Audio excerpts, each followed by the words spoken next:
Welcome to session 4 of the Startup Money Playbook, the 30-session workshop series that we actually started recently. And we'll be talking about the cash flow statement today. We already covered our profit and loss statement and the balance sheet. So in today's session, the cash flow statement, it's all about where is your entire cash, right? And this is the third and the final statement. This is very important to any investor because any investor is going to read this for the first time. It's also important for the entrepreneurs, the founders to actually keep a track of the money, right? Why profitable companies run out of cash? This is one particular statement which can actually tell you the reason. And we'll, of course, be seeing the Study AI's complete cash flow statement. So let's move on.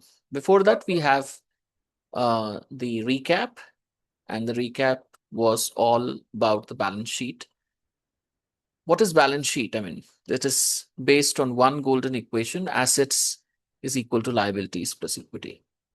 This equation has never changed, never been wrong. And one thing that we learned is this equation must always satisfy. And there were two terms, current versus non-current. We have current assets and current liabilities as well, and similarly non-current ones. So what do you mean by current? In case of assets, which can be converted into liquidity or cash immediately within 12 months. And non-current are all the long terms, which are after 12 months. So in case of non-current assets, these are assets like, for example, land. It's not easy for you to sell a land or convert it into liquidity immediately. Sometimes it may take more than 1 year. So therefore, it's a long term. So this split determines whether you can pay your bills or not, right? So we will keep certain numbers in mind, and this is the number that we actually saw. However, while we'll be using Study AI, at certain point in time, we might have to take certain assumptions. So accordingly, we'll be changing because many of the sheets are not exactly interconnected. Once you start building all the sheets together, you can find these numbers. So what we saw for the balance sheet was the total assets was 1,46,626. And if you split this into liabilities and equity, we saw it was rupees 76,657 and equity was 69,971. So the current ratio was 2.12x, which is definitely higher. And in case of Study AI, this was much profitable. What we're going to study today is the third and the final statement called the cash flow statement. Okay, let's see. So we're also going to use something called the indirect method and the mystery of depreciation. We already saw the calculation related to depreciation, right? And the question is, why are we adding this back? Because this is a non-cash item. So that's the question. Build Study AI's cash flow statement live. We will take, of course, some assumptions and we'll see how this actually works. And then the free cash flow, the number investors actually use and how to calculate it, right? So after this entire session, maybe 30 minutes or 1 hour, you'll be able to read any cash flow statement, explain why profit is exactly not the cash. You'll be able to build a cash flow statement using the indirect method and verify 3-statement reconciliation. And you'll be able to calculate free cash flow. Okay, before that, let's take an example of a venture where the founder made the venture profitable. But the question is, she couldn't pay her salary. And you may wonder, how is that even possible? And the example is Priya's restaurant. Let's take. It's not exactly the restaurant here. It's the B2B software company. So Priya runs a B2B software company in Bengaluru. And after 6 months of revenue, the revenue was 8,40,000 rupees. Sounds good. And the net profit, which is 14.3%, after deduction of everything, the COGS or the COS, the gross profit, of course, and the operating expenses, the net profit is 1,20,000. So her CA says you're profitable. That's a good news. Tuesday, 8 a.m., her founder calls and says, Priya, the salary account has 23,000. We owe 4,20,000 by Friday. And here's the red flag. The CA says you're profitable. And here's the negative news. So Priya has 6,80,000 in outstanding invoices. That's the catch, which means she has given her services, but her customers have not paid her. Right? So that's the question. So what has gone wrong? Revenue recognized when invoiced, not when collected. That's the thing. So 6.81 lakh, which she has to receive, she has not yet received, are the receivables. This is sitting on the P&L as revenue, but not in bank. Think about it. So in P&L, you definitely account for it, but because you don't have any cash, your cash will always be equivalent to this amount, will be zero. Salaries, a real cash obligation every month. You have to pay your employee's salary. How will you run your business otherwise? And you don't have money. You're left with only 23,000 rupees. So profit and loss shows profit, but cash flow statement shows the truth. So rely on cash flow statement. So cash flow statement is the only statement that shows where the cash actually is and not where the accounting says it is. Let's understand the structure of the cash flow statement. It has got 3 sections, and those 3 sections pose 3 questions. Okay, these 3 sections do 3 kinds of activities: operating activities, investing activities, financing activities. Each section answers a different question about your cash. So let's talk about the first one, operating. Any activity that you do within this will be the operating cash flow, which means cash that will be registered in the cash flow using operating activities. Okay, or you can simply call it as cash from operating activities, CFO. So the question is the core business generating cash? Right? So what this answers is cash from day-to-day business operations, which means the sales that you do, right? The collecting payments, paying suppliers and staff. All this flow and inflow or outflow gets captured here. Okay. If the CFO is positive, the business model is working. But if it is negative, the engine is broken. Let's assume for a moment that in second year, the study AI CFO is 4,50,000 rupees. This is positive. Okay, because it's a digital product we also saw. The second section is investing cash flow, or CFI, or cash from investment. You can also remember like this, cash from investment, right? As you start your business and you start growing your business, right? You need to actually invest also in business, right? So under this, cash spent on or received from long-term assets. For example, maybe currently you have one laptop, but if you hire another employee, you need to buy another laptop. Why do you hire an employee? Because you want to increase your productivity. Okay. And the employee needs a laptop, needs a computer, right? So buying laptops, equipments, or receiving proceeds from selling them. Take the example of a restaurant. After a few months of good sales, you really want to expand, you really want to invest. You may need a new coffee machine, right? So here is a catch in this entire thing that we actually discussed. When you buy something new, when you invest in a laptop, you actually pay. So the money from your bank account goes out. Okay. So this particular section is negative CFI. If it is negative, which means it is good. Why? Because you're investing for future. You want more sales, more revenue, more profit. Positive CFI means selling assets. Okay. And this can be a warning. You're selling your own laptop, which you already have. Right. In case of study AI, the CFI is 45,000. Right. Laptop purchase in 1 year. Healthy investment. Section 3, financing cash flow, CFF, or cash from financing. Now, what do you mean by the term financing? You must have watched Shark Tank. What happens there? The entrepreneurs come and they raise capital, they raise money. They would have already gone to a bank and raised capital there as well in the form of loans. So the question here is, how are we funding ourselves?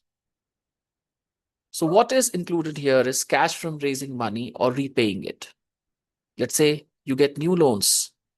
So your cash is increasing, right?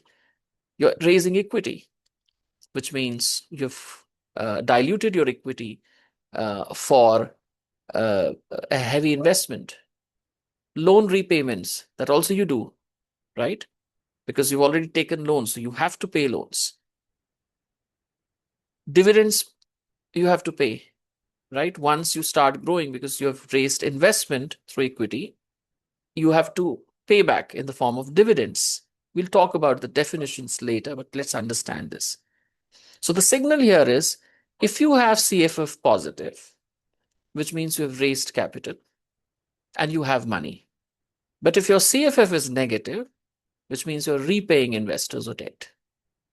Okay. In case of CFF, study AI, here the the amount is 16,056. And what does this mean? This means that this is negative. Okay. Loan repayments in year 2. Probably that loan could have been for maybe buying that laptop at some 12%.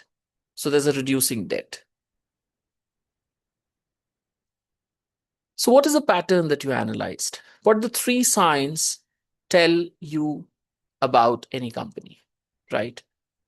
So the first column talks about, uh, you know, pre-revenue startup, growing startup, profitable, cash rich. There are some parameters that we've taken. But the other 3 columns are the comparisons. The first one is the CFO, the second one is the CFI, and the third one is CFF. If you're a pre-revenue startup, which means you've not generated any revenue, right? You'll be investing the money from your savings or the money that you would have raised from a bank in terms of loans or from an investor. It could be your family, friends, or anybody, right? You're essentially burning the investor cash, right? No operations have been done, right? And this sounds quite normal at seed stage, at a very early stage. So what happens at CFO? Okay, here the balance will definitely go down, and so it'll be negative. What happens in CFI? Of course, you've not invested anything, so this will be negative. But because you've raised capital, right, through banks, so therefore the last section is positive. I hope this is clear. Let's look at the second one, the parameter second, which is growing startup. Let's take the example of study AI, year 2, right? So what's happening? The CFO is positive, which means operations working, investing in assets, because the second part is negative, repaying loans, looks very healthy. Okay, so that's how it is. Profitable plus cash rich. Okay, so CFO, so it's a strong engine, buying assets for future, financing self. This could be the best case because your CFO is actually increasing and your CFI here is reducing, and the CFF is also reducing. Why it is reducing? Because of course you might be, paying back your debts. Company in trouble when? Again, after certain sales, there's a dip in the sale, right? And your CFO is now negative. What does this write? The good sign is you've already invested for future. Okay. And you might be in a position to, let's say, you know, raise the capital. Okay. So there's some core which is broken, selling assets to survive, borrowing more. So this could be a danger sign, of course. For a matured company, if you look at, the sales will always grow, and there'll be investments, and there'll be finances, which means that you'll be paying off debts, okay, through in the form of loan repayment, EMIs, or in the form of the dividends that we actually saw. So it's a strong engine, it's a stable investment, returning cash to shareholders. Positive, negative, negative. Okay. Why do we add depreciation back? And therefore, this method is called indirect method of accounting. The most common question in every cash flow session. Let's understand. So you start with profit and you arrive at cash. The indirect formula is very simple in the cash flow statement. You take the net profit from the P&L, right? You start from here, actually, right? And there's a depreciation or amortization, which you need to add back, because let's take the example. And here is the Aryan's example. Okay. You remember Aryan made money, first of all, right? But at the beginning, his core purpose with which, the business began was actually to sell CBSE notes, right? And how did he do that? The first investment that he had to do was to buy a laptop, assuming, let's say, 50,000 rupees on day one. So when he bought this laptop, 50,000 rupees leaves his bank account. And because this leaves the bank account, but please remember, there is no revenue. So which means that the CFI section will be actually filled with this value, 50,000. Okay, this is the catch every month. But because 50,000 rupees was spent to buy a laptop, and laptop has some life, a useful life, right? Let's assume for 3 years, it can actually work. Okay. And depreciation formula. So obviously this will get reduced. Okay. So what is the current price? 50,000. Let's assume that after 3 years, it'll get vanished, which means that there is nobody will buy or give a penny. So 50,000 minus 0 divided by 3. If you actually do, you will get 16,667 rupees or 68 rupees. If you divide the 16,660 by 12, you'll get per month depreciation, that is 1,389 rupees. Because this is a depreciation, you have not generated any revenue, but in your P&L, in depreciation section, you'll have to show this amount, 1,389. Where do you show this? You show this in the OPEX, in the operating, right? Reducing. And when you show, what happens is your profit becomes less, right? And because of which, there's one thing that benefits you is you actually pay taxes, which is less, right? So to compensate this, to balance this, you need to actually add this amount back to your cash flow, because nothing has happened to your bank account. Okay, your cash is still there. So this 1,389 will then be added in the cash flow statement under the net profit. Okay, so therefore plus depreciation, which is 1,389, right? Then there's also something that you need to add, is called payables. Now, what do you mean by payables? Very simple. You owe more, so cash has stayed with you. Okay, let's take the example of It's 1 o'clock. you know, the taxes. Ideally, you're expected to pay taxes, but for some reason you have not paid taxes. Those are the taxes that you have to pay to the government. Okay. So these are payables. Okay. You more. This is not your money. But that money, because you've not paid, is still sitting there in your bank account. So you need to actually add here. But there are certain receivables which means that you might have given service to your client, but the client has not paid you. Okay. Because you have given service to the client, it will be part of your P&L, right? But actually, there is no money that you have received. You saw Priya's example earlier, some 6,80,000 rupees. Okay. And she felt that, and she got the news from the CA saying, you're profitable, which is true. But you look at your bank statement, you don't have money. So therefore, you need to subtract it from here. If you don't subtract, obviously, uh, you will show a wrong cash in your bank account, which is incorrect. So you have to reduce this receivables. And then inventory. Now, what do you mean by inventory? Inventory is the supplies that you keep. Let's say you're into a t-shirt selling business. Okay, you've bought 200 t-shirts, and you know that maybe over 3 months you will actually, sell. But for some reasons you couldn't sell, right? And you're left actually with some 100 t-shirts, but you have actually paid for those t-shirts. The cash has actually gone out. Okay, you have not sold it, so therefore in your P&L it will not be added. And here in the cash flow statement, you need to actually put it. Okay, so you bought the stock, cash went out, and hence it will be negative. Then there's a case of deferred revenue. What do you mean by deferred revenue? Sometimes for certain products, customers pay you upfront. Take the case of, let's say, some kind of subscription. You pay the whole amount. Sometimes you pay the whole amount for the entire year, and you keep getting the services for the entire year. This is called increase in deferred revenue. Okay, because you have not provided the service month on month. You got the whole amount.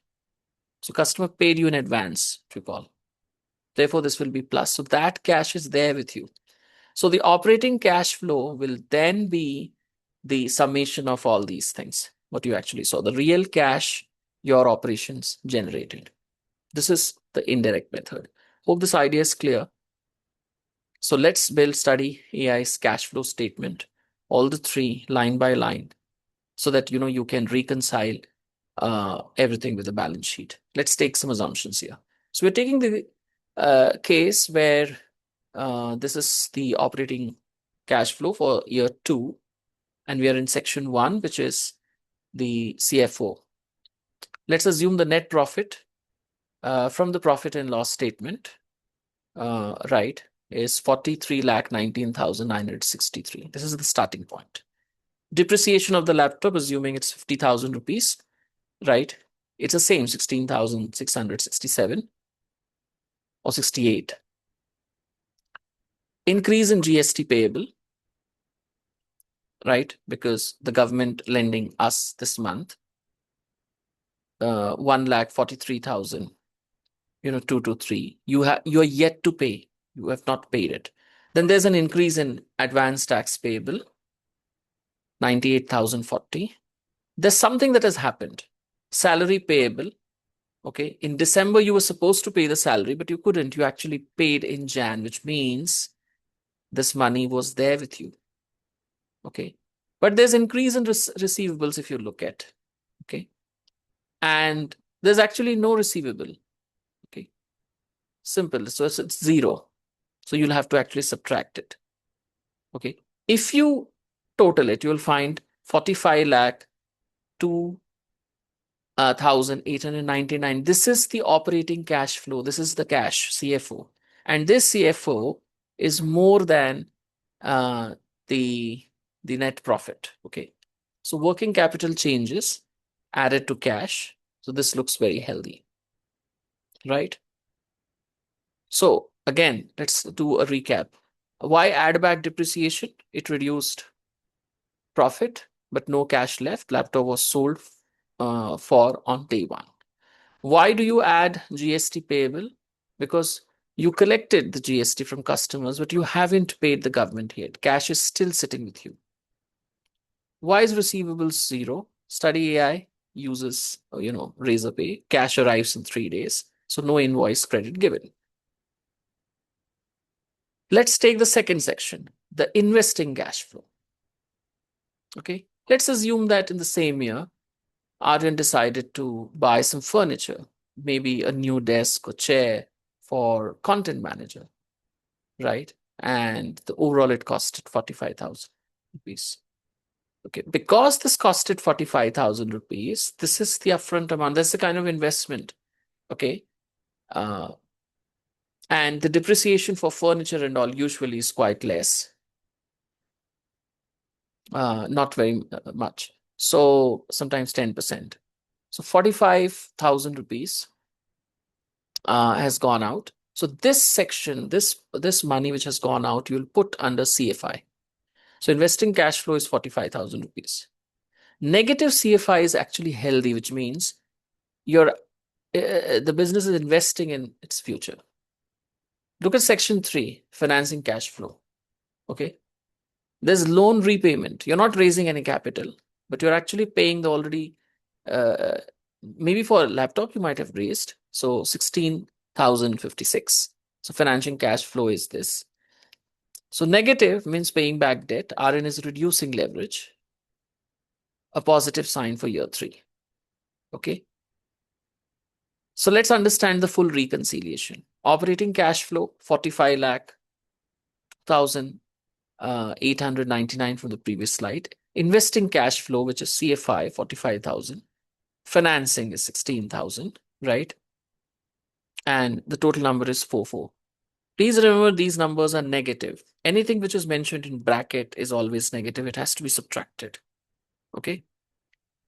So the net change in cash is 44 lakh 41,843 plus the opening cash in January in year 2 was 2,22,000 rupees. So the overall cash which is there in the bank count is 46,63,843.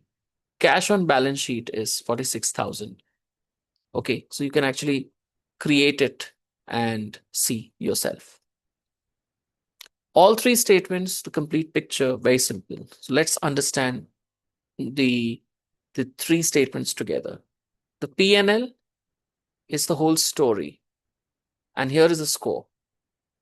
Okay, you get the revenue, you subtract the costs, and you get the net profit. It covers the entire period. Could be month, could be years. Likewise, study AI year 2, net profit we just saw, and tells you, did you make money? Yes. That's a question. A balance sheet is a position. It's a snapshot. It's a photograph. It's not the movie. Assets is equal to liabilities plus equity. So a single date, let's say 31st December, study AI or 31st of March in the context of India. Study AI year 2, total assets 48 lakh 22,997. Tells you what do you own and what do you owe. Cash flow statement, the reality. Okay. So CFO plus CFI plus CFF, it's a net cash change. Okay. Here, all these three things can be positive, negative that we have actually seen. It covers a period. Study AI closing cash, we saw 46,63,843 rupees. It tells you where is the actual cash. Okay. So investor is going to read this. Profit and loss for growth story. Balance sheet for risk and solvency. Cash flow statement for the actual truth. The CFS is the only one that cannot be easily manipulated by accounting choices. Then comes the last part, the free cash flow, the number investors use when they can't trust the P&L. And it's very simple. Operating cash flow minus capital expenditure. Okay, so FCF is, what was the operating cash flow? 45 lakh 2,899 minus the capital expenditure. Okay, the investment that has gone for for that furniture and table, chair. So 45,000 rupees, and you're left with 4,457,899. Okay, and FCF margin is very simple. You take this 44 lakh 57899 divide by 4502, right? The operating cash flow, and you get 83.4%. Okay, so what is it and why it matters? Very simple. We have already understood the formula. Why investors use FCF over net profit? Because net profit can be changed by accounting choices. There are several methods: depreciation method, revenue recognition timing, right? FCF cannot be faked because it says operating cash flow minus expenditure. It's simple. Cash either arrived or it didn't. FCF shows how much cash a business generates that is truly free, which is available for growth, debt repayment, or returns to shareholders. Negative FCF is acceptable if the company is investing heavily. The question is, does the CFO cover the capex investment or not? Means capital expenditure. The 45,000 rupees, what you saw. So FCF margin benchmarks by industry. Let's take some examples. For digital and SaaS products, 25% or more is great, right? So low capex here. Consumer tech, 15 to 25%, healthy growth business. D2C or e-commerce, 5 to 15%, acceptable. And for manufacturing, 3 to 10%, capex heavy by nature. Okay, so you need to invest a lot. You have to buy a lot of machinery and everything, manpower. Okay, in digital, the capex is always low because all you need is the cloud, servers, internet, and of course the laptops. Okay, so classic example is Amazon. For years, Amazon reported near zero net profit. Investors still valued it at trillions. Why? Because FCF was enormous and growing. Capex was investment in warehouses and AWS, assets generating future cash. So the P&L looked flat. The cash flow statement showed the real story. So let's have the big distinction between profit and cash. They're not the same numbers. Net profit from P&L is on the accrual basis, recognized when earned. It includes non-cash items like depreciation. It's affected by accounting policy choices. Can be positive, while bank means the account is negative. The cash is empty. There's no cash. What you report to the tax department, that also actually tells. In case of study AI year 2, net profit is, let's say, 43,19,960. Then operating cash flow. The cash basis only when received or paid. Simple. It adjusts for all non-cash items. We saw the depreciation and everything. Cannot be manipulated. Cash is cash. If positive, money is in the bank. What keeps the lights on? Yes. You can actually go and say, oh, how much money I have. And in the case of study AI, CFO was 45 lakh 2,899 based on this presentation that we actually saw. Okay. The gap, which means you subtract between the net, this cash minus the profit, is non-cash that add backs working plus working capital movement. So the CFS explains every rupee of the difference. There are 5 common mistakes on the cash flow statement. First one is confusing your CFO with net profit. And the fix is very simple. They start from the same place, net profit, okay? But the indirect method are just for the non-cash items and working capital changes. So therefore, CFO is not the net profit. The second mistake is forgetting depreciation adding back. Fix is very simple. Depreciation is a P&L cost, but not a cash outflow. Okay, so remember, depreciation will be part of the P&L, and hence it must be added back to in the operating section of the cash flow. Putting loan repayment in operating. Okay, we already saw the P&L. When you take loan, you pay EMIs, which is the combination of your principal and interest. The principal amount goes into the cash flow statement, and the interest goes in the P&L. So the loan principal repayments go in financing, right? Within the cash flow statement. Only the interest expense, which already hit P&L, affects the operating via net. That's the fix. The CFS doesn't reconcile with balance sheet. Simple fixes: closing cash on the CFS must equal the cash line on the balance sheet. And if it doesn't, there is an error somewhere. Treating negative FCF as always bad. Negative FCF can mean heavy investment. Amazon was FCF negative for years while building AWS. Look at CFO. If that's positive, the engine works. So, what did you learn in this entire session, or probably half an hour, I'll say? So, the CFS has got three sections: operating, which is the engine; investing, which is the future; and financing, which is funding. Each answers a different question about cash. Depreciation is added back because it's non-cash. The laptop was paid for on day one. Monthly depreciation reduces profit, but no cash leaves. The indirect method corrects for this. Closing cash must equal balance sheet cash. Okay. So the closing cash was 46,63,843 for year two study AI. Balance sheet, and this has to be equal to the balance sheet cash. If these don't match, there's an error. Profitable is not equal to cash positive. When you say, oh, we are profitable, how much is the cash that is left, and vice versa. So Priya was profitable. She couldn't pay salaries. The CFA would have shown the problem weeks earlier. So your action for this week: build your cash flow. The week's challenge: take the business from sections 2 and 3. You already have the P&L and balance sheet with you. You can download it.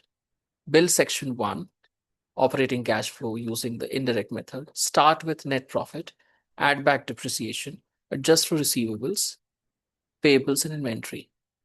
Then build section 2, which is the investing. Did the business buy any asset this month? List them as negative numbers. Build section 3, financing. Any loan repayments, any new capital bought in. The closing cash will be operating cash plus CFO plus CFI plus CFF, which is equal to the closing cash. Verify, does closing cash equal the cash line on your balance sheet? If yes, you have a working 3-statement model. So there's a template 3 cash flow builder, and you can actually download it. Again, you can download it from the link that I've given. Automatic reconciliation check highlights in red if closing cash doesn't match balance sheet.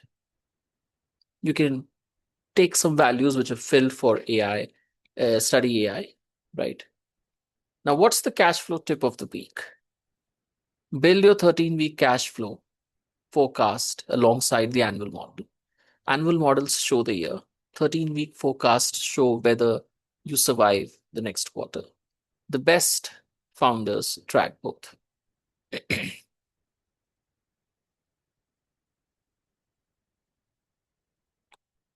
So in the next section, we are going to see fixed versus variable costs and break-even analysis. Keep your 3 financial statements ready, and you'll be able to understand the 3 things. Session 4 is complete from my side. Thank you very much for watching and listening. Do share your comments and feedback.